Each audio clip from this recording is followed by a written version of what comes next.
ஒரு பணக்காரருக்கு தூக்கமே வரல. அதிகாலை பொழுது ஒரு 5 மணிக்கெல்லாம் கார் எடுத்துகிட்டு கிளம்பிட்டார். கிளம்பி அப்படியே போகிற போக்கில் வந்துக்கிட்டே இருக்கார்.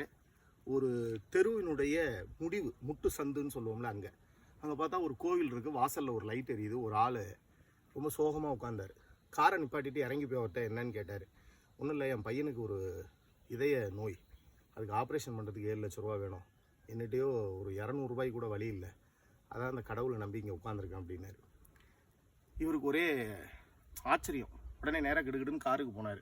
தன்னோட பணப்பையை எடுத்துகிட்டு வந்தார். இதில் 7 லட்ச ரூபாய்க்கு மேலே இருக்குது, வச்சுக்க, உன் பையனை சரி பண்ணு, மேலும் பணம் தேவைப்பட்டுச்சுன்னா இந்த அட்ரஸ்க்கு வான்னு தன்னோட விசிட்டிங் கார்டை கொடுத்தாரு. அவன் கண்ணீர் மல்க சொன்னான், உங்கள் அட்ரஸ் எனக்கு வேணாம், அந்த அட்ரஸ் தான் இது, இவர் தான் உங்களை அனுப்பிச்சார் அப்படின்னு சொல்லி அவரை கையெடுத்து கும்பிட்டான். அவருக்கும் ஒரு மன நிறைவு ஏற்பட்டுச்சு. வீட்டுக்கு போனார். அன்னையிலேருந்து நல்லா தூங்கினார்.